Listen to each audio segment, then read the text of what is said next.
பணம் பற்றிய உங்களுடைய சந்தேகங்களுக்கு பதில் வேணுமா? எஸ்ஐபி பண்ணலாமா? லம்சம் பண்ணலாமா? 1 கோடி என்ற இலக்கை அடைய முடியுமா? இந்த மாதிரி எல்லா கேள்விகளுக்கும் நேர்மையான நேரடியான பதிலை நாங்கள் உங்களுக்கு தரோம். இதுவரைக்கும் 10,000 பேர் எங்களோட பயணிக்கிறாங்க. மணி, இன்வெஸ்ட்மெண்ட், மியூச்சுவல் ஃபண்ட்ஸ், இப்படி எதுவாக இருந்தாலும் கேளுங்க. கீழே டிஸ்கிரிப்ஷனில் உள்ள லிங்கை கிளிக் பண்ணுங்க. உங்க இன்வெஸ்ட்மெண்ட்டை எங்களோட ஆரம்பிங்க.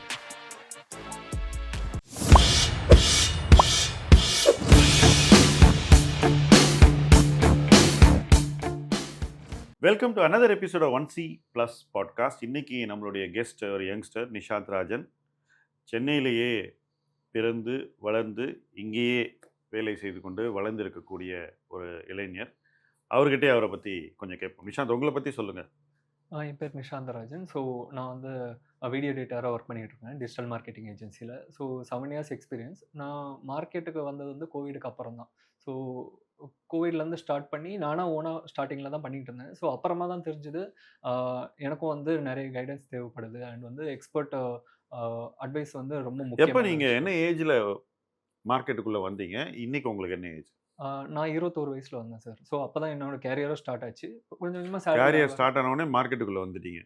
கேரியர் ஸ்டார்ட் ஆகணும்னு இல்லை, ஒரு 3-4 மாதம் அது கழிச்சு ஓகே, கொஞ்சம் வெல் கொஞ்சமாக அண்ட் குட். சேர்ந்த பிறகு அதே வருஷம். ஆமாம். அண்ட் இப்போ உங்களுக்கு என்ன ஏஜ்? இப்போ எனக்கு 27 வயசு ஆகுது. 27. 6 ஆமாம். இயர்ஸாக மார்க்கெட்டில் இருக்கீங்க. ஆமாம் சார். Very good. ஸோ மார்க்கெட்டுக்குள்ளே வரணும்னு உங்களுக்கு எப்படி தோணுச்சு? ஃபர்ஸ்ட் கொஸ்டின் ஃபர்ஸ்ட் கொஸ்டின் ஏன் தோணுச்சு? எப்படி தோணுச்சு? ரொம்ப சிம்பிள் சார். ஸோ சேலரி வர வர வந்து நான் வீட்டுக்கு கொடுக்கணுன்ற அந்த தேவை அதிகமாக இல்லை. ஸோ எனக்கு நிறைய செலவு பண்ணிட்டு இருந்தேன். மிச்ச காசும் நிறைய சேவிங்ஸில் இருந்தது. ஸோ அதுக்கப்புறம் இந்த காசு வந்து நம்ம ஒரு கார்பஸ் பில்ட் பண்ணால் நல்லா இருக்குமே, வெல்த்துக்கு பில்ட் பண்ணால் நல்லா இருக்குமே. ஏன்னா ஃபியூச்சரில் மணியோட நீட் வந்து நிறையா இருக்கும். ஸோ அப்படி ஆரம்பிச்சது தான் அந்த ஐடியாலஜியில். ஸோ அப்புறம் அப்படியே வரும்போது நான் நிறைய மார்க்கெட் சைட்லாம் நிறைய கற்றுக்க ஆரம்பித்தேன். ஏன்னா வந்து எஃப்டியை விட அதில் வந்து நிறைய ரிட்டர்ன்ஸ் வரும். கோல்டை விட அதில் நிறைய ரிட்டர்ன்ஸ் வரும் அப்படின்ற ஒரு தாட் தான். ஸோ அப்படி வந்து ஏன் வந்து எல்லாருமே எஃப்டியோட ஈக்விட்டியை கம்பேர் பண்ணுறீங்க? அது எங்கேருந்து வருது உங்களுக்கு இந்த தாட் ப்ராசஸ்? கம்பேர் பண்ண ஆக்சுவலாக நான் வளர்ந்த என்விரான்மெண்ட்னு சொல்லலாம். ஏன்னா எனக்கு சொல்லி வளர்த்த விதம் அந்த மாதிரி இருந்துச்சு ஸ்டார்டிங்கில். இப்போ எஃப்டியில் வந்து அப்போது ஏன்னா கோவிட் டைமில் ரொம்ப எஃப்டியோட ரேட்டை ரொம்ப கம்மி பண்ணிட்டாங்க. அரௌண்ட் 4.5 கிட்டலாம் இருந்துச்சு. ஆமாம். ஸோ அதை கம்பேர் பண்ணும்போது மார்க்கெட் ரிட்டர்ன் 10% மேலேயே இருந்தது. ஸோ அதை பார்க்கும்போது எஃப்டியில் போட்டு நம்மளால இன்ஃப்ளேஷன் கூட பீட் பண்ண முடியாது அப்படின்ற ஒரு எண்ணம் தான். ஸோ அப்படி கற்றுக்க வரும்போது நிஃப்டியில் இன்வெஸ்ட் பண்ணேன். அப்புறம் ஓன் ஸ்டாக் கூட நானே தெரியாமலாம் போட்டிருக்கேன். ஸோ அந்த நேராக ஒன் ஸ்டாக்குள்ளே இறங்கிட்டீங்க. இறங்கிட்டேன். ஒரு 2-3 எங்க மாசத்துலயே நீங்க இறங்கிட்டேன். ஏதாவது புரோக்கர் ஆஃபீஸ் போய் பண்ணீங்களா? இல்ல ஆன்லைன் புரோக்கர் ஆன்லைன் நம்ம பிளாட்ஃபார்ம்? பிளாட்ஃபார்ம் இருக்கு இல்லையா சார்? ஓகே. அதுல பிளாட்ஃபார்ம்ல அக்கவுண்ட் ஓபன் பண்ணி டைரக்ட்டா ஸ்டாக் வாங்க டிமேட் அக்கவுண்ட் ஆரம்பிச்சீங்க. ஓப்பன் பண்ணி அதில பண்ணிட்டேன். YouTubeல டியூட்டோரியல்லாம் பார்த்து ஸோ அந்த மாரி பண்ணது தான். சரி. நானா அப்படியே டூ இட் செல்ஃப் இன்வெஸ்டிங் ஆ. மாரி. ஸோ அப்படிலாம் பண்ணி பார்க்கும்போது தான் தெரிஞ்சது, ஓகே மார்க்கெட்டும் ஏறும்போது ஆட்டோமேட்டிக்கா நம்ம போர்ட்ஃபோலியோ ஏறுறதுனால, ஓகே நம்ம நல்லா தான் பண்றோம்னு நான் நினச்சுக்கிட்டு இருந்தேன். அப்புறமா வந்து கோவிட் செகண்ட் வேவ் வந்துச்சு. ஸோ அந்த டைம்ல வந்து மார்க்கெட் கரெக்ஷன் ஆனப்போ என் ஸ்டாக்லாம் வந்து கிராஷ் ஆகுற மாரிலாம் ஃபீல் வந்தது. ஓகே நம்ம ஏதோ தப்பு பண்றோம் போல. ஸோ அப்பதான் வந்து கண்டிப்பா ஒரு எக்ஸ்பர்ட் கைடன்ஸ் கண்டிப்பா தேவை. ஏன்னா மார்க்கெட் பொறுத்தவரைக்கும் பெரிய கடல். அதில வந்து நீச்சல் அடிக்கணும்னா பல வருஷம் அதில டிராவல் பண்ணணும். இது வந்து பெரிய ப்ராசஸ். நம்ம வந்து கொஞ்ச நாள் விளையாண்டுட்டு போற விளையாட்டு கிடையாது. ஸோ அதனால கண்டிப்பா ஒரு ஃபர்ஸ்ட் ஆஃப் ஆல் அது விளையாட்டு கிடையாது. விளையாட்டு கிடையாது. ம். ஸோ அது ரொம்ப முக்கியம். ஆ அது மட்டும் இல்லாம பிஹேவியரலா நம்ம எப்படி அதில வந்து ஆ ஆக்ஷன் எடுக்கிறோம் அப்படின்றது ரொம்ப இம்பார்ட்டன்ட்டா எனக்கு தெரிஞ்சது. ஏன்னா Warren Buffett and Charlie Munger மாரி பெரிய இன்வெஸ்டர்லாம் சொல்லியிருக்காங்க. லைக் ரொம்ப சிம்பிளான விஷயம் தான் சொல்லியிருக்காங்க. ஆனா ரியல் லைஃப்ல ஃபாலோ பண்றது ரொம்ப ரொம்ப கஷ்டம் எல்லாருக்குமே. லோல இருக்கும்போது வாங்கணும், மேல இருக்க விக்கணும் அண்ட் வந்து வேல்யூவேஷன் கம்மியா இருக்கப்ப தான் வாங்கணும். அந்த மாரி நிறைய விஷயம் சொல்லியிருக்காங்க. ஆனா ஃபாலோ பண்றது ரொம்ப கஷ்டம். அத வந்து நான் எப்பவுமே முயற்சி பண்ணுவேன். ஸோ அது நான் முயற்சி பண்றத விட எனக்கு ஒரு எக்ஸ்பர்ட் சொல்லி அது முயற்சி பண்றப்போ எனக்கு இன்னும் கன்வீனியன்ட்டா இருக்கும் அண்ட் சேஃபா நான் ஃபீல் பண்ணுவேன்.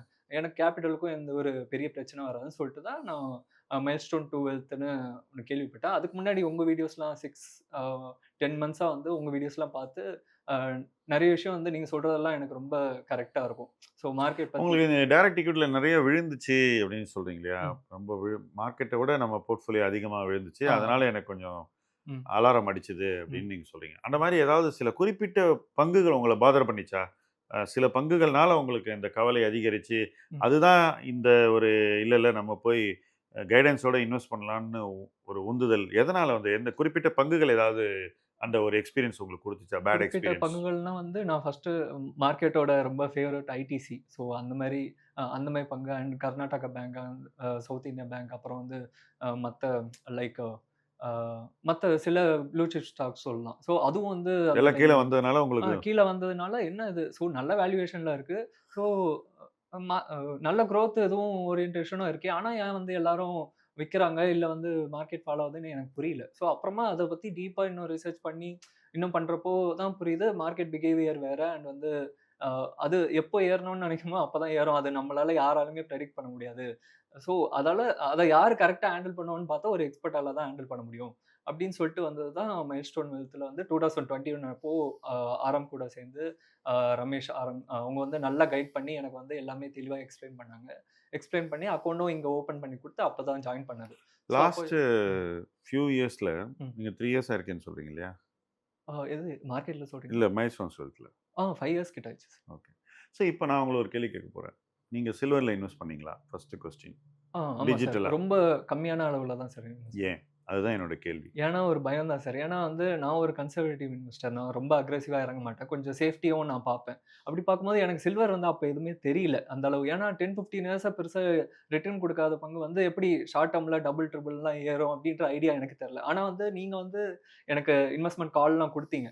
ஸோ ஓகே எக்ஸ்பர்ட்டே குடுக்குறாங்கன்னா, அதுல ஒரு கண்டிப்பா ஏதோ ஒரு மீனிங் இருக்கும். அப்படின்னு கொஞ்சமா அப்படின்னு போட்டு சொல்லிட்டு வச்சீங்க. ஆமா கொஞ்சமா போட்டு வச்சேன். எனக்கு இந்த அளவு ரிட்டர்ன்ஸ் குடுக்கும்னு தெரியாது. அப்புறமா தான் நான் எஸ்ஐபி மாரி தான் போட்டுக்கிட்டு இருந்தேன் அவங்ககிட்ட. ஸோ போட்டுக்கிட்டு இருக்கப்போ கரெக்ட்டா டபுள், ட்ரிபிள்ல நான் எக்ஸ்பெக்ட் பண்ணாத அளவுலாம் ரிட்டர்ன் வந்துச்சு. ஸோ எனக்கே ரொம்ப ஆச்சரியமா இருந்தது. ஸோ பட் நீங்க ஓகே. போதுமான அளவு இன்வெஸ்ட் பண்ணலங்கிறது இதுல ஒரு பாடமா நம்ம எடுத்துக்கலாமா? ஆமா சார். கண்டிப்பா. ஏன்னா வந்து ஒரு எக்ஸ்பர்ட் ஒரு கைடன்ஸ் குடுக்குறாங்கன்னா, அத முழுசா எடுத்துக்கிறதுல எந்த ஒரு தப்பும் இல்ல. நம்ம பிஹேவியர் அதுலயும் தடுக்குது. திரும்பியும் அதுல தான் வரேன். ஸோ அ என்னதான் எக்ஸ்பர்ட் சொன்னாலும், ஆஸ் எ இன்வெஸ்டரா வந்து அத கரெக்ட்டா ஒபே பண்ணி அத பண்ணணும். ஸோ அது வந்து நான் கத்துக்கிட்ட முக்கிய பாடம். ஏன்னா அ நம்மளுக்கு எதுவும் எல்லாமே தெரியும்னு சொல்ல முடியாதுல்ல. அதனால சொல்றத கரெக்ட்டா நம்பி அத பண்ணா நம்மளுக்கு நல்ல ரிசல்ட் வரும் அப்டின்றது என்னோட ஒப்பீனியன். ஒரு கொஸ்டின் நான் உங்கள்ட்ட கேட்க போறேன். நீங்க வந்து ஃபர்ஸ்ட் சேலரிலேருந்து ஆல்மோஸ்ட் கிட்டத்தட்ட பணத்த சேமிக்கணும். ம். அத எங்கேயாவது முதலீடு பண்ணணுன்ற ஒரு தெளிவுல இருக்கீங்க. ஏன்னா வீட்டுக்கு ரொம்ப பணம் குடுக்க வேண்டிய அவசியம் இல்ல. அவங்க ம். பார்த்துக்கிட்டாங்க. அதனால ஆமா. எனக்கு இந்த சுதந்திரம் என்ன வந்து ஒரு நல்ல வகையில எனக்கு பயனுள்ளதா இருக்கணும்னு நீங்க நெனச்சீங்க. ம். முதல்ல என்ன பெர்சன்டேஜ் ஆஃப் சேலரிய நீங்க சேமிச்சீங்க? சேவிங்ஸ் ரேட் ம். ஆரம்பத்துல என்ன இருந்தது? ஆரம்பத்துல வந்து 60, 70% வந்துச்சு சார். ஆமா. முதல்ல. ஏன்னா வந்து எனக்கு செலவு ரொம்ப கம்மி. நான் ஹாஸ்டல்ல சேர்ந்து, நானே என்னோட எக்ஸ்பென்ஸ் மட்டும் பார்த்துக்கிற மாரி இருந்தது. அப்புறம் 2 இயர்ஸ் கழிச்சு தான் வந்து நான் ஃபேமிலிக்கு ப்ரொவைட் பண்ற மாரி இருந்தது. அப்போ டிராஸ்டிக்கா கம்மியாயிருச்சு. பட் இப்பயும் நான் திரும்பியும் இப்ப அத என்ன இன்கிரீஸ் சேவிங்ஸ் பண்ணிக்கிட்டேன். ரேட் இன்னைக்கு? இப்போ வந்து அரவுண்ட் 40% இருக்கு so sir. It's still high. கம்மி எஸ். இல்ல. ஆமா ஓகே. சார். 60லேருந்து 40க்கு வந்து. பட் உங்க சம்பளம் ம். ஒவ்வொரு முறையும் உயர்ந்திருக்கும். நீங்க 6 ஆமா. வருஷம் இருந்திருக்கீங்க. கரெக்ட். 6 வருஷத்துல எத்தன முறை உங்களால வந்து ஒரு உயர்வை பெற முடிஞ்சது? ஆ எல்லா வருஷமும் வருமா? எல்லா வருஷமும் இருக்காது. ஸோ ம். ஃபர்ஸ்ட் ஒரு 3 இயர்ஸ் வந்து நல்ல குரோத் இருந்தது. பிகாஸ் மார்க்கெட்டும் அதுக்கான குரோத் குடுத்துச்சு. அதனால என் ஃபண்டும் நெறைய வளர்ந்துச்சு. அதுக்கப்புறமா எனக்கு புரிஞ்சது என்னன்னா, நம்மளோட இன்வெஸ்ட் பண்ற பொட்டன்ஷியல் அந்த வேல்யூ வந்து இன்கிரீஸ் ஆகணும். நம்ம மாசம் மாசம் போடுற இல்ல பணம் இன்கிரீஸ் சம்பளத்த பத்தி கேட்கிறேன்.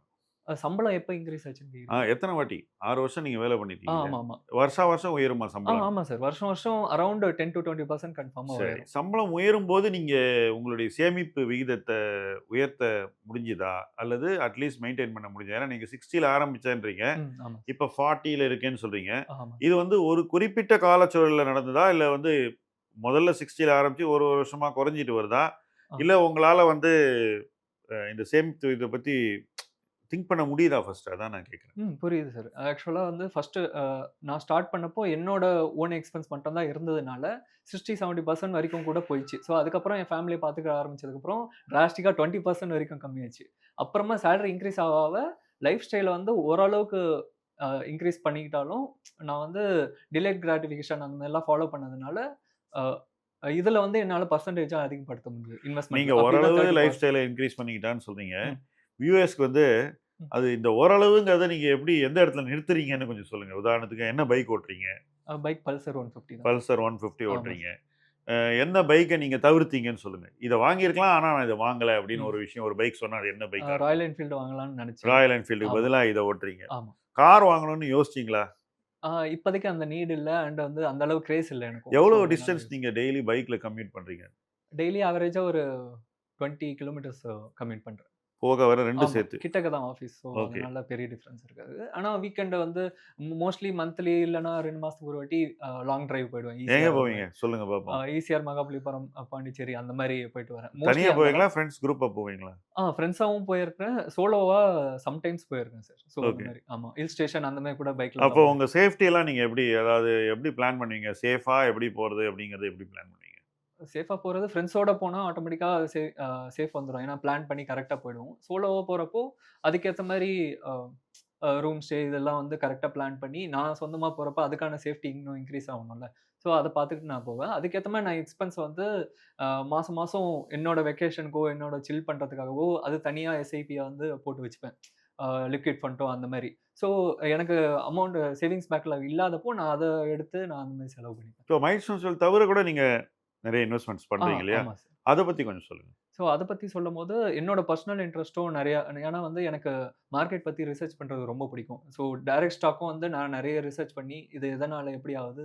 ஸோ மேனேஜ்மென்ட் எப்படிலாம் கமெண்ட் குடுக்குறாங்க? அது எப்படிலாம் மாறுது? ஸோ அந்த அளவு வந்து ரிசர்ச் பண்ணி பண்ணுவேன். மோஸ்ட்லி ஸ்க்ரீனர் அது இல்லாம நீங்க ஆனுவல் ரிப்போர்ட்லாம் படிக்க சொல்லுவீங்க. ஸோ அதெல்லாம் முன்ன படிச்சப்ப எனக்கு எதுவுமே புரியல. ஸோ அப்புறம் ஏஐலாம் வந்தப்போ நெறைய விஷயம் அண்டர்ஸ்டாண்ட் பண்ணிக்கிட்டு, அது பண்றப்போ ரொம்ப அ அதோட அலோகேஷன் ரொம்ப கம்மியா தான் சார் இருக்கும். என்னோட போர்ட்ஃபோலியோலயே ஒரு 15, 20% தான் டைரக்ட் ஸ்டாக் இருக்கும். மெஜாரிட்டி வந்து மியூச்சுவல் ஃபண்ட் தான். ஸோ ஏன்னா மியூச்சுவல் ஃபண்ட் தான் நான் அதிகமா சேஃபா ஃபீல் பண்றேன். ஸோ டைரக்ட் ஸ்டாக் வந்து ஒரு சுனாமி அலை மாரி ரொம்ப எந்த டைம்ல எப்படி இருக்கும்னு சொல்ல முடியாது. நம்ம அதுக்கான தாங்குற சக்தியும் இருக்குதான்னு நம்ம யோசிக்கணும். ஸோ அத பார்க்கும்போது என்னோட கார்பஸ்க்கு வந்து எந்த ஒரு பெரிய பாதிப்பும் வராம மியூச்சுவல் ஃபண்ட் காப்பாத்துது. அதுவரைக்கும் நான் பீஸ்ஃபுல்லா இருக்கிறேன். இப்ப எத்தன மைல்ஸ்டோன் நீங்க தாண்டியிருக்கீங்க எல்லாம் சேர்த்து பார்க்கும்போது? எல்லாம் சேர்த்து பார்க்கும்போது ஒரு 3 மைல்ஸ்டோன்ல இருக்கேன் சார். 10 ஆ. கிராஸ் பண்ணிட்டீங்க 10 ஆமா சார். லேக்ஸ். ஸோ 6 இயர்ஸ்ல நீங்க 10 லேக்ஸ் வந்துட்டீங்க. ஆமா சார். 40% சேவிங்ஸ் ரேட் இருக்கு உங்களுக்கு ம். இப்போ. நடுவுல கொஞ்சம் குறைஞ்சதுன்னு சொன்னீங்க. ஸோ ம். ஆவரேஜா ஒரு 30% இருந்திருக்கும்னு வச்சுக்கலாம் இந்த ஆமா. 6 வருஷத்துல. Correct. Which is again a decent savings rate. Yes. இப்போ இங்கேருந்து 4த் மைல்ஸ்டோன் கொஞ்சம் ம். Steep climb. ம். 25 லட்சங்கிறது இங்கேருந்து ஒரு ஸ்டீப் கிளைம். ம். இந்த ஸ்டீப் கிளைம பண்ணிட்டீங்கன்னா, உங்களுக்கு அந்த அடுத்த 50 5த் லேக்ஸ். வந்து கரெக்ட். ஒரு பழக்கமாயிடும். ஈஸியா ஆமா. வந்துரும். 4த் மைல்ஸ்டோன்ல இத்தன ஆண்டுகள்ல நான் ரீச் பண்ணணும் அப்படின்னு ஏதாவது கோல் உங்க மைண்ட்ல இருக்கான்னு நான் கேட்கிறேன். இருக்கு சார். அ இன்னொரு 10 இயர்ஸ்ல வந்து நான் 5த் மைல்ஸ்டோன் ரீச் பண்ணுவேன் அப்படின்ற 5த் 10 இயர்ஸ்ல சொல்றீங்க. ஆமா சார். 4த் கேட்கிறேன் நான். 4த் வந்து 2030 அந்த ரேஞ்ச்குள்ள ஸோ 4 இருக்கணும். வருஷத்துல ரீச் ஏன்னா பண்ணணும். மார்க்கெட்ட மனசு வைக்கணும் 1. ஸோ நம்மளோட அ சேவிங்ஸ் ரேட், இன்வெஸ்ட்மென்ட் ரேட்டையும் நம்ம கூட்டணும். ஸோ அதுதான் என்னோட கோல். ஸோ மத்ததெல்லாம் மார்க்கெட் குடுக்குறது. நீங்க எந்த அளவு குடுக்குறீங்களோ, எந்த அளவு நீங்க இல்ல எக்ஸ்பெர்ட் மார்க்கெட் தான் கைடன்ஸ் குடுக்குது. குடுக்குறீங்களோ ஸோ அந்த let us be clear. Okay. Market correct. தான் நமக்கு குடுக்குது. நம்ம குடுக்குறது கிடையாது. என்ன?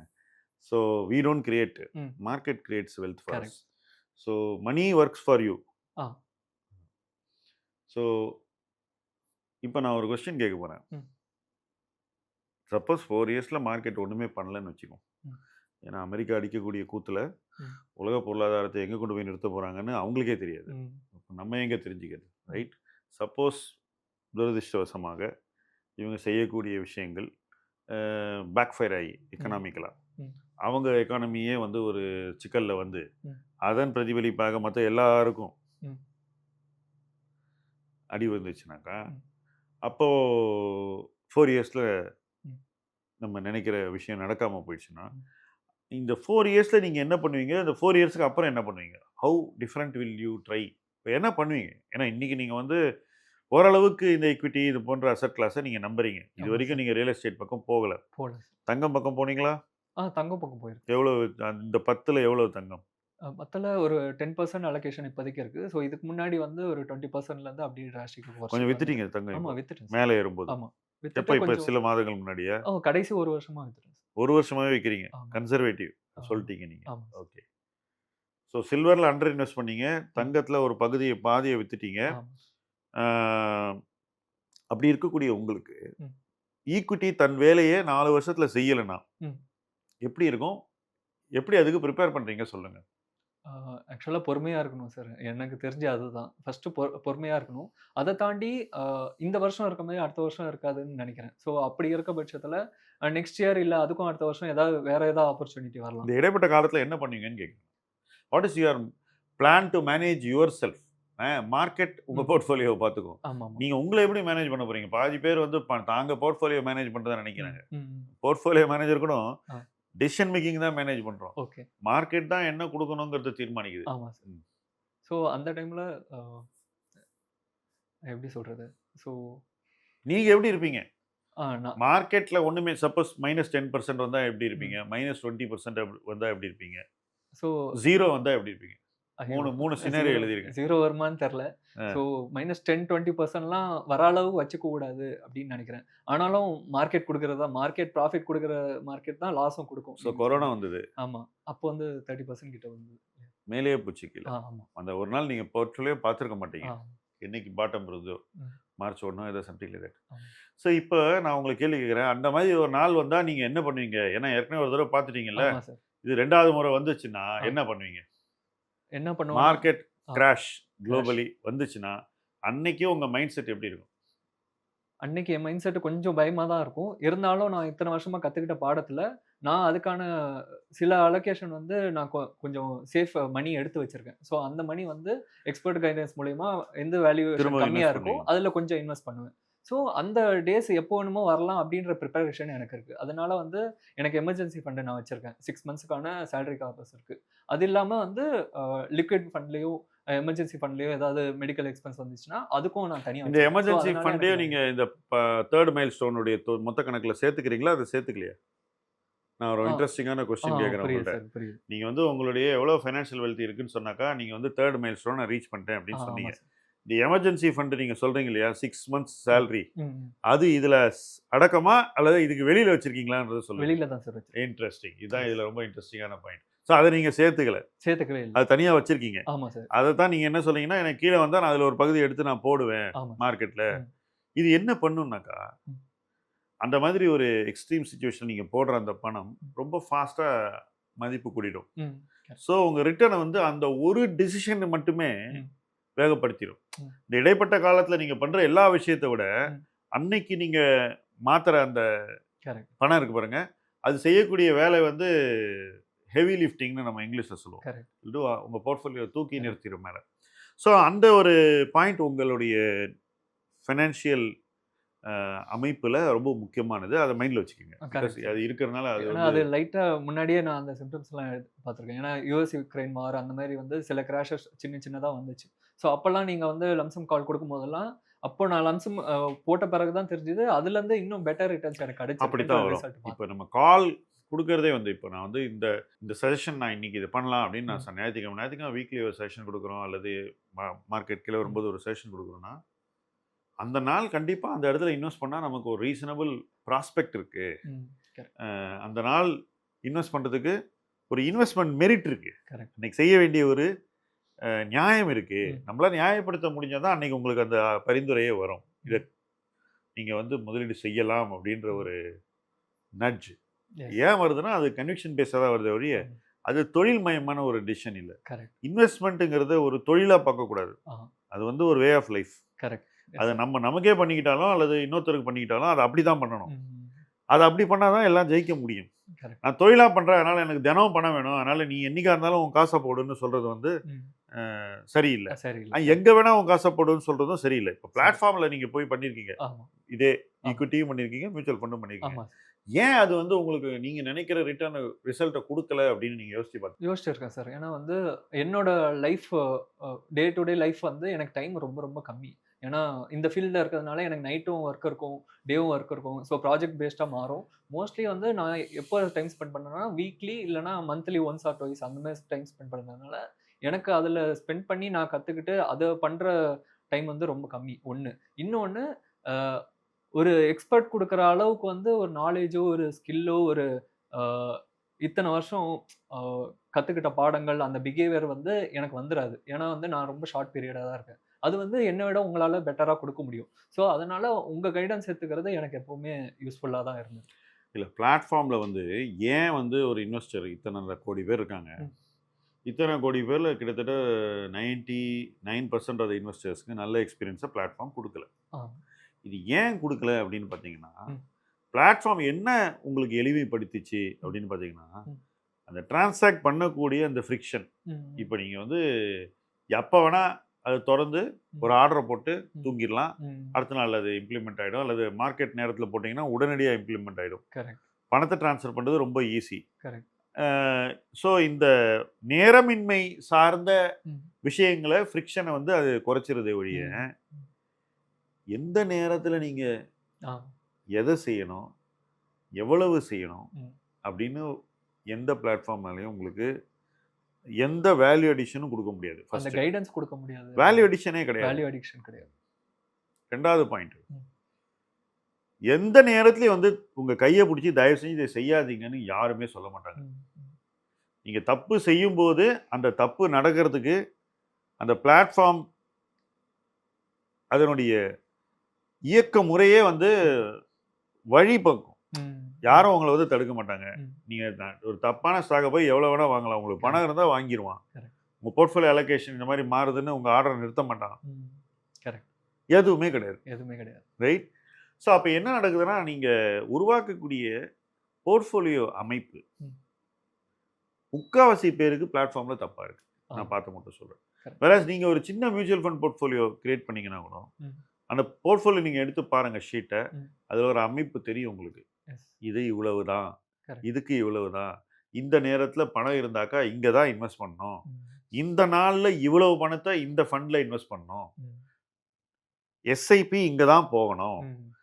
நம்ம வருமானம் கூடும்போது எஸ்ஐபிய அதிகப்படுத்தணும். ம். சேவிங்ஸ் ரேட்ட மெயின்டெயின் பண்ணணும் அல்லது முடிஞ்சா உயர்த்தணும். ம். அந்த சேவிங்ஸ் ரேட்ல ஒரு பகுதிய வந்து நீங்க எஸ்ஐபி உயர்வுக்கு ஸ்டெப் அப் பண்ணணும். ம். இப்படி பல விஷயங்கள் உங்க லைஃப்குள்ள வரும்போது தான் இன்வெஸ்ட்மென்ட்ல உங்களுக்கு எஃபிஷியன்சி வருது. ஆ. கரெக்ட். நீங்க நல்ல எஃபிஷியன்ட் சேவர். ம். ஆனா அது இருந்தும் கூட ம். இன்வெஸ்ட்மென்ட் எஃபிஷியன்சி கொண்டு வரணும்னா, ம். அதுக்கு நிறைய செய்ய வேண்டியிருக்கு. இது உங்களுக்கு அ வெறும் டெக்னாலஜி அசிஸ்டடான இன்வெஸ்டிங்ல ம். நடக்கவே போறதில்ல. ம். நீங்க எத்தன நாள் அங்க இருந்தாலும் இது நடக்க போறதில்ல. ம். இது இல்லாம இன்வெஸ்ட்மென்ட்ல ஜெயிக்க முடியாது. ம். என்னுடைய அனுபவம் ஆஸ் அ இன்வெஸ்டர், இது இல்லாம நீங்க இன்வெஸ்ட்மென்ட்ல பெருசா ஜெயிக்க முடியாது. Correct sir. இப்ப ஆக்சுவலா நீங்க நானும் அதுதான் ஃபர்ஸ்ட் 1 வருஷமா கத்துக்கிட்ட விஷயம் தான். ஆ. பிளாட்ஃபார்ம் சைட்ல இருந்து எனக்கு எந்த இல்ல ஒரு நான் இதுவுமே உங்கள்ட்ட கிடையாது. நீங்க சில்லர் இன்வெஸ்ட் பண்ணீங்க. ஆ.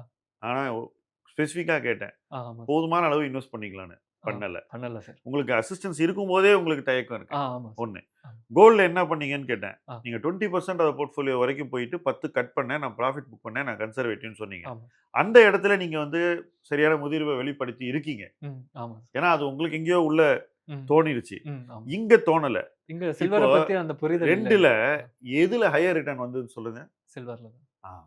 அப்ப எதுல ஹையர் ரிட்டர்ன் வர விஷயத்துல நம்ம இத செய்ய ஆ. தவறிட்டோம்னாக்கா, அப்ப நம்ம எல்லாம் செஞ்சும் ம். போதுமான அளவு நமக்கு கிடைக்க வேண்டியது ம். கிடைக்காம போயிடுச்சுன்னா, ம். ச்சே! அப்படின்ற ஒரு மிஸ் ஃபீலிங் தான் ஆயிடுச்சு. இருக்கும். இருக்குல்ல? இருக்கு சார். அந்த ஃபீலிங் எந்த அளவுக்கு நம்மளால குறைக்க முடியுமோ, அந்த அளவுக்கு நம்ம லைஃப்ல குறைச்சுக்கணும். ஓகே. பரவாயில்லப்பா எனக்கு நல்லா நடந்தது. என்னால ம். முடிஞ்ச வரைக்கும் நான் பண்ணேன் அப்படின்றது. கரெக்ட். அந்த ஃபீலிங்க உருவாக்குறது தான் என்ன பொறுத்தவரைக்கும் ஒரு முதலீட்டாளர் ம். தனக்கு செய்ய வேண்டியது. தட் ம். Is your duty to your self. Yes. அப்பதான் நீங்க வந்து இன்னும் இன்னும் மேன்மேலும் வளர முடியும். 1. எனக்கு இந்த கான்வர்சேஷன்ல ரொம்ப பிடிச்சது என்னன்னாக்கா, நீங்க இந்த எமர்ஜென்சி ஃபண்ட தனியா வச்சிருக்கீங்க. ஆமா. நீங்க இந்த தொகை இருக்கு. ஆமா. 3 மைல்ஸ்டோன் வந்துட்டீங்க. ஆமா. கிட்டத்தட்ட அடுத்த மைல்ஸ்டோன்ல ஒரு 30, 40% பணத்த நீங்க வந்து ஆமா. எமர்ஜென்சில வச்சிருக்கீங்க. ஸோ நீங்க அந்த பாதி கிணறு அங்கேயே ஆல்மோஸ்ட் தாண்டிட்டீங்க. தாண்டிட்டேன். யா. ரைட்? இந்த எமர்ஜென்சிக்கு தேவையே வரலன்னா, அப்பப்போ நீங்க வந்து ம். கொஞ்சம் கொஞ்சம் இன்வெஸ்ட் பண்ணிக்கிட்டே தான் போக போறீங்க. ஆமா சார். அத வந்து நீங்க எப்படி ஒரு அணை இருக்கோ, அந்த மாரி ஆமா டேம் சார். மாரி நீர் தேவை இருக்கும்போது அதுலேருந்து கொஞ்சம் ரிலீஸ் பண்ண போறீங்க. மறுபடியும் மழை வரும்போது அத ம். நிரப்பி வச்சுக்க போறீங்க. ஆமா. கரெக்ட்டா? கரெக்ட். அந்த பிரின்சிபல்ல தான் நீங்க ஆப்பரேட் பண்ண போறீங்க. ஆமா. ஸோ அது வந்து உங்களுக்கு மார்க்கெட் இறங்கும்போது ம். பெரிதும் உதவும். கரெக்ட். 1. இன்வெஸ்ட்மென்ட்ல ஒரு இன்வெஸ்டர் தன்னுடைய ஃபுல் பொட்டன்ஷியல் அடையணும்னா, ம். என்ன தேவை அப்படின்னு நீங்க நினைக்கிறீங்க? 6 இயர்ஸ் இருந்துட்டீங்க. ம். இதெல்லாம் எனக்கு இன்னும் தேவை சார். இதெல்லாம் இன்னைக்கு எனக்கு இதெல்லாம் இருக்கு. ம். இதெல்லாம் எனக்கு இன்னும் தேவை அப்படின்னு சில விஷயங்கள் இருந்தா அத சொல்லுங்க. என்னெல்லாம் இருக்கு ஃபர்ஸ்ட்டு உங்களுக்கு? ஆஸ் ஆ. அ இன்வெஸ்டர் ஆ. இதெல்லாம் எனக்கு இருக்கு. ம். அப்படின்றத ரெகக்னைஸ் பண்ணுங்க பார்ப்போம். எனக்கு வந்து போதிய அளவு நாலேட்ஜ் இருக்கு. அத தாண்டி வந்து எனக்கு எக்ஸ்பெர்ட் கைடன்ஸும் இருக்கு. ஸோ எப்ப என்ன நடந்தாலும் கரெக்ட்டான ஒரு காலோ, ஒரு கைடன்ஸோ உங்க மூலியமா கிடைக்கும். அது ஒரு பெரிய வெல்த் என்ன பொறுத்தவரைக்கும். ஸோ அத தாண்டி வந்து எந்த நேரத்துல எது பண்ணணும் அப்படின்றது ஒரு பேசிக்கா ஒரு தெரியும். ஸோ இந்த மாரி விஷயங்கள்லாம் எனக்கு இருக்கிறதுனால, ஸோ ஃபியூச்சர்ல என்ன பண்ண முடியும்னு தானே கேட்டீங்க. ஸோ இதெல்லாம் பேஸ் பண்ணி. ஸோ என்ன பண்ண முடியும்னா, இந்த இன்வெஸ்ட்மென்ட் ப்ராசஸ் அண்ட் பிஹேவியரலா வந்து இன்னும் அ அ நான் சரியா இன்னும் பக்குவப்படுத்திக்கிட்டு, அத நான் சரியா செஞ்சாலே என்னோட அந்த மைல்ஸ்டோன கரெக்ட்டா ரீச் பண்ண முடியும். அதுவும் இல்லாம என்னோட சேவிங்ஸ் ரேட், இன்வெஸ்ட்மென்ட் ரேட்ட வந்து எந்த அளவு நான் இன்கிரீஸ் பண்றேனோ, அத பேஸ் பண்ணி தான் இன்னும் நெறைய ப்ராஃபிட் வரும். இது நல்லா வெல்த் வந்து இன்னும் ரீச் பண்ண முடியும் அப்படின்னு நெனைக்கிறேன். இது மிகச் சரியான அணுகுமுறை. இதுதான் உங்களுக்கு இருக்கணும். இது இருந்ததுன்னா ஆட்டோமேட்டிக்கா நீங்க ஒரு ம். மைல்கல்லா கடந்து ம். அந்த 1,00,00,000 அப்படின்ற ம். ஒரு பேஸ் ஸ்டேஷனுக்கு போறீங்க. ஏன்னா ம். என்ன கரெக்ட். பொறுத்தவரைக்கும் இலக்கு இல்ல அது. ஆமா. அது வந்து அதுவும் ஒரு மைல்கல் தான். அதுக்கு மேல பேஸ் வந்து கேம்ப். நம்ம வந்து இன்னொரு 3 மைல் ஸ்டோன் வச்சிருக்கோம். ஆமா பக்கத்துல சார். ஒரு 0 போடுறதுக்கு. கரெக்ட். ஸோ அத நோக்கி ஒருத்தர் போகணும். இது ம். மொத்த டிராவல் வந்து உங்களுக்கு ஒரு 20 வருஷம் ஆகும். ஆமா சார். அத கண்டிப்பா. நம்ம சுருக்க முடியும். கண்டிப்பா நம்முடைய சுருக்க முடியும். நடவடிக்கைகள் மூலமா தான் சுருக்க முடியும். கரெக்ட். அந்த நடவடிக்கைகள் வந்து சந்தை இறங்கும்போது ம். அமையணும். ஆமா சார். அதுக்கு தான் நான் எமர்ஜென்சி ஃபண்ட் எல்லாம் கரெக்ட்டா வச்சிருக்கேன். ஸோ நீங்க என்கிட்ட தயாரா தான் இருக்கீங்க. ஆமா. காசு இல்லன்ற பட்சத்துல கூட என்னால இங்கருந்து நான் எடுத்து இங்க போட முடியும். ஸோ அப்போ வந்து உங்ககிட்ட காசு இல்லன்னு நான் எக்ஸ்கியூஸ் குடுக்க முடியாது. என்ன தான் பாதிக்க முடியும். ஸோ அதனால அது நான் எனக்கு நல்லா தெரிஞ்சதுனால நான் அந்த விஷயத்த நான் கரெக்ட்டா பண்ணணும். ஓகே. இப்போ இதெல்லாம் பண்ணியிருக்கீங்க நிஷாந்த். வெரி ம். குட். இப்போ வந்து எனக்கு ரொம்ப கியூரியஸ் கொஸ்டின் என் மைண்ட்ல வருது என்னன்னா, ம். இதெல்லாம் நிஷாந்த் முதல் ஆளா குடும்பத்துல வந்து ம். பண்ண விஷயங்களா? இல்ல முன்னோடிகள் அப்பா, அம்மா அவங்கலாம் இன்வெஸ்ட் பண்ணியிருக்காங்களா? அவங்களுடைய எக்ஸ்பீரியன்ஸ் எப்படி இருந்தது? ம். அ அத பேஸ் பண்ணி நீங்க எப்படி உங்களுடைய பயணத்த நீங்க அமைச்சுக்கிட்டீங்க அப்படின்றது. உங்க அப்பா இன்வெஸ்ட் பண்ணியிருக்காரா? இல்ல மதர் இன்வெஸ்ட் பண்ணியிருக்காங்களா? அப்போ வந்து இன்வெஸ்ட்மென்ட்லாம் பண்ணதில்ல சார். ரொம்ப நாள் சேர்த்து வச்சு அந்த வெல்த் பில்ட் பண்ணணும் அந்த மாரி மைண்ட் செட்லாம் இல்ல. எங்க அப்பா வந்து ட்ரேடரா ஸ்டார்ட் பண்ணாரு. ஸோ நிஃப்டில ஆரம்பிச்சு எம்டிஎஸ் எல்லாம் பண்ணியிருக்காரு. எல்லாம் பண்ணியிருக்காங்க. ம். ஸோ எல்லாம் பண்ணி நான் நெறைய லாஸ் ஆனத தான் பார்த்துருக்கேன். அதுக்கு ரொம்ப முக்கியமானது நான் என்ன பார்த்தேன்னா, உங்களுக்கு எல்லா டெக்னிக்காலிட்டீஸ் எல்லா ஸ்கில்லும் இருக்கு. பட் பிஹேவியரலா வந்து அந்த இத வந்து பண்ண அது முடியல. கிடைக்க வேண்டிய ரிசல்ட் கிடைக்கல. அவ்வளோ கிடைக்கல. உழைப்பு ஸோ ஆமா. அவ்ளோ இருக்கு. உழைப்பு போட்டும் வந்து நெறைய லூஸ் பண்ணதுக்கான காரணம். அதுக்கப்புறமா தான் ஸோ தெரிஞ்சது. நீங்க ட்ரேடிங் பண்ணதே இல்ல. நான் ட்ரேடிங் நீங்க பண்ணதே இல்ல. ஆப்ஷன்ஸ் அதுக்கான கிளாஸ்க்கெல்லாம் போல. டைமும் எனக்கு கிடையாது. ஓகே. ஸோ அந்த பக்கம் வேணா போகல. கத்துக்கணும்னு நெனப்பனே தவிர, அது பண்றது வந்து full of high risk and வந்து அந்த ரீச் பண்ண முடியாது அப்படின்றது எனக்கு நல்லா தெரியுது. நான் என்ன ஃபர்ஸ்ட் ஆஃப் ஆல் திங்க் பண்ணேன்னா, எங்க அப்பாவோ அ அ என்ன வளர்த்தவங்க யார் பண்ண தப்பும் வந்து நான் பண்ணிடக்கூடாது. அதுல நான் ஃபர்ஸ்ட்டு தெளிவா இருக்கேன். ஸோ அத தாண்டி வந்து இன்னும் சரியா பண்ற விஷயத்திலேயே இன்னும் பெட்டரா எப்படி இப்ப பண்ணலாம்? அவங்க நீங்க இப்படி இருக்கிறத பார்க்கும்போது என்ன ஃபீல் பண்றாங்க? ஐ அம் கியூரியஸ். Yes sir. பேசுவீங்களா? ஆமா சார் பேசுவோம். Very good. அம்மாலாம் வந்து "நீ நல்லா லைஃப்ல பெட்டரா தான பண்ணிட்டு இருந்த. முன்ன உங்க இருந்த அந்த அப்பாட்ட பேசுவீங்களா உட்கார்ந்து இதே விஷயத்த? ஆமா சார் என்ன சொல்லுவாங்க? பேசியிருக்கேன்." ஸோ அ இப்போ வந்து அது அப்பா வந்து 2 வருஷத்துக்கு முன்னாடி ஓ! தவறிட்டாங்க. So sorry. ஹார்ட் அட்டாக்னால. அதான் இந்த ஒரு விஷயத்தினால தான் ஷேர் மார்க்கெட்ல நெறைய இந்த இன்வெஸ்ட் பண்ணி டென்ஷன் தான். ஆமா இந்த ஓ டென்ஷன் தான். காட்! அதனால வந்து பர்சனலா நெறைய விஷயம் நடந்து, ஓகே அத பத்தி பட் இன்னும் அப்பவும் யூ ஆர் பேசலாம். Able to discuss with you. நீ இதெல்லாம் பண்ண ஆக்சுவலா நான் போறேன். ஸ்கூல், காலேஜ் படிக்கிற டைம்லலாம் நெறைய டிஸ்கஸ் பண்ணியிருக்கேன். நான் இப்போ இந்த பண்ற ப்ராசஸ்லாம் வந்து எங்க அப்பா பார்த்திருக்க மாட்டாங்க. ஸோ தெரியாது. அதனால அந்த ஓகே. அளவு அவங்களுக்கு தெரியாது. தெரியாது. ஸோ நீங்க அதுலேருந்து மாறுபட்டு வேற ஒரு ஜர்னில ஓ! நீங்க கன்டின்யூ பண்றீங்க. ஆமா. அந்த கன்டின்யூ பண்றேன். பாதிப்பு இல்லாத வகையில. ஆமா சார். அது ரொம்ப அப்ரிஷியபிள் பாயிண்ட். நெறைய தேங்க் யூ. பேரு தங்களுடைய அ பாஸ்ட் எக்ஸ்பீரியன்ஸஸ். ஏன்னா ம். அவங்க எக்ஸ்பீரியன்ஸும் உங்கள எக்ஸ்பீரியன்ஸ சேர்ந்தது தான் ஆக்சுவலா. ஆமா சார். நீங்களும் அத கரெக்ட். அனுபவிச்சிருக்கீங்க. கரெக்ட். அப்ப அது இருக்கும்போது என்ன பண்ணுவாங்கன்னாக்கா, எனக்கு வேண்டாம் இது ம். வேண்டவே வேண்டாம் ஆமா அப்படின்னு சார். ஒரு ஒதுக்கிருவாங்க. பட் நீங்க அத கடந்து வேற ஒண்ணு இருக்கு ம். அப்படின்றத நீங்க தேடி போறது வந்து எனக்கு ரொம்ப அப்ரிஷியபிள் பாயிண்ட்டா இருக்கு. இப்ப தேங்க் யூ. Last point. சொல்லுங்க. உங்களுக்கு நெறைய ஃப்ரெண்ட்ஸ் இருக்காங்க. பைக்ல போறீங்க, ஆமா. ரைட் கிளப் வச்சிருக்கீங்க. ஆஃப் கோர்ஸ் வேற என்ன இன்ட்ரெஸ்ட்? மூவி பார்ப்பீங்களா? வேற வந்து இல்ல மியூசிக் ஷோ போவீங்களா? மியூசிக் ஆர்ட் ஆர்ட் ஃபார்ம் அதெல்லாம் நெறைய எக்ஸ்ப்ளோர் பண்ணுவேன். So okay. அந்த மாரி நெறைய விஷயம் போறீங்க. ஒரு ஃப்ரெண்ட்ஸ் நெறைய நெறைய ஆமா இருக்காங்க. ஃப்ரெண்ட்ஸ் அந்த ஸோ மாரி. You are a out going person. Yeah! இப்போ இந்த ஃப்ரெண்ட்ஸ் என்ன பண்றாங்க? உங்களுடைய பாதிப்பு அவங்களுக்கு இருக்கா? ம். அவங்களுடைய பாதிப்பு உங்களுக்கு இருக்கா? இல்ல 2ம் எல்லாமே நவக்கிரகம் மாரி ஒரு டைரக்ஷன்ல பார்த்துட்டு இருக்கா? இந்த கரெக்ட். சோசியல் இத வந்து கொஞ்சம் பேசுங்க. நவகிரகம் மாரி தான் சார் கிட்டத்தட்ட. அப்படியா? எல்லாமே அப்படிதான். ஸோ ஒவ்வொருத்தன் ஒரு டைரக்ஷன். ஆமா சார். அ ஸோ அது வந்து சேர மாட்டேங்குது. சேரவே மாட்டேங்குது. அவங்களுக்கு ஒரு லைஃப்ல அனுபவம் வரப்போ, அது ஆட்டோமேட்டிக்கா சேரும்னு நெனைக்கிறேன். ஏன்னா, நம்ம ஃப்ரெண்ட்ஸ்ன்ற அடிப்படையில நம்ம ஒரு லேயர்ல பேச முடியும். அதுக்கு மேல அவங்க எடுத்துக்கிறதும் எடுத்துக்காததும் அவங்க இஷ்டம். அது ஒரு ஃபன்னான கான்வர்சேஷனா தான் போகும். ஆனா அவங்க அது ஏன் எக்ஸ்பீரியன்ஸ் அப்படி இருக்கு? எனக்கும் புரியல. என்னுடைய லைஃப்ல என் ஆமா, கூடயே டெய்லி இருந்தவன் ஒருத்தனும் ஆமா. என்ன பார்த்து எதையுமே கத்துக்கல. ம். அது என்னோட ஒப்பீனியன் என்னன்னா வந்து ஒருத்தன் கூட கரெக்ட் என் தான். கூட டெய்லி பக்கத்துல இதோ இங்க 3 பேர் இருக்காங்க. ஆமா, இவங்களையும் சேர்த்து சொல்றேன். ஆமா. ஒருத்தன் கூட என்னை பார்த்து ஒண்ணு கூட கத்துக்கல. முதல் நாள்ல இருந்து இன்னை வரைக்கும் சொல்றேன். அது ரொம்ப ஃபன்னான விஷயம் தான். பட் வந்து இதுல சீரியஸான விஷயம் என்னன்னா, அவங்களுக்கு அதோட நீட் வரப்ப தான் அவங்களுக்கு புத்தி ஸோ அத வரும். Light ஹார்ட்டடா பேசிருவீங்க light ஃப்ரெண்ட்ஸ்குள்ள. ஹார்ட்டடா வந்து பேசுறப்ப அவங்க கண்டிப்பா சென்ஸ் பண்ணிக்க மாட்டாங்க சார். நான் இது அப்படியா? ஆமா. இப்ப கண்டிப்பா. இவ்வளவு விஷயம் நீங்க சொல்றீங்களே, ஆமா. தெரிஞ்ச எனக்கு சொல்றது வந்து ஆமா. யூஸ் இல்ல. கரெக்ட். பட் தெரியாதவங்க பார்க்கும்போது ம். நிச்சயமா அத அப்ரிஷியேட் பண்ணுவாங்க. ஆமா. நம்ம கூடவே இருக்கிறவங்களுக்கு இது தெரியாத இருக்கும்போது அவங்கள்ட்ட அத சொல்லணும்னு உங்களுக்கு தோணுதா? இல்ல லைட்டா சொல்லிட்டு விட்டுருவீங்களா? இல்ல சொல்றதே இல்லையா? இல்ல. ஆக்சுவலா அவங்க எடுத்துக்க ரெடியா இருக்காங்களான்னு பார்ப்பேன். அப்பதான் நான் சொல்லுவேன். அவன் கேட்கும்போது சொல்லு. கேட்க ரெடியா இருந்தா மட்டும் தான் சொல்லுவேன். அனாவசியமா வாய விட்டா நம்மள வந்து அசிங்கப்படுத்திக்கிற நான் ஒரு மாரி ஆயிடும். சீக்ரெட் சொல்றேன். சொல்லுங்க. அந்த மாதிரி நான் வெயிட் பண்ணது வந்து 10 வருஷம் ஆச்சு, 20 வருஷம் ஆச்சு, 30 வருஷம் ஆச்சு. ம். அதுக்கப்புறம் தான் வர்றாங்க. ஆ கரெக்ட். 30 வருஷம் கழிச்சு. இப்ப ம். நான் என்ன பண்ணலாம் சொல்லு? நான் ஒண்ணும் பண்ணல. ஆமா. ஃப்ரெண்ட்ஸ். அவ்வளோதான். ஸோ அத பார்க்கும்போது எனக்கு மைல்ஸ்டோன்ஸ் டுவெல்த் நான் ஆரம்பிச்சதே, ம். இ இதுல நான் தோத்து போனது தான் முக்கியமான ரீசன். ஓ!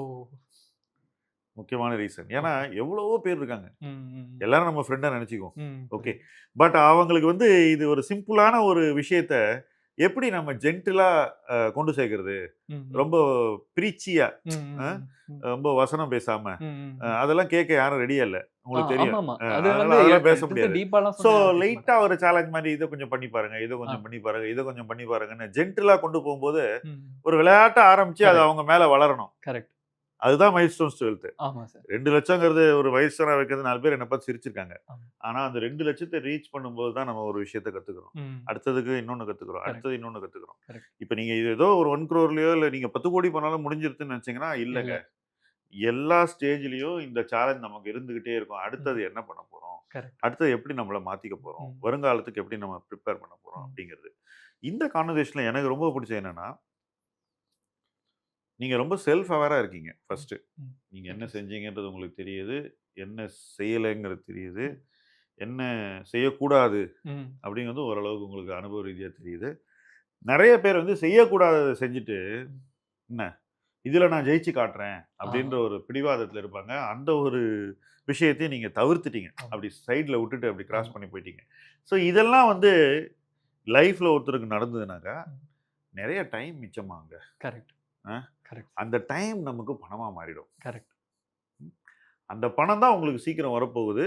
அது சீக்கிரம் வரணும். நீங்க 1 crore ரீச் பண்ணணும்னு வாழ்த்துகிறேன். Thank you. Thank you for coming thank and you. Sharing your experiences. Thank thank you you so Nishanth. Much. Wish you all the best. Thank you so much sir.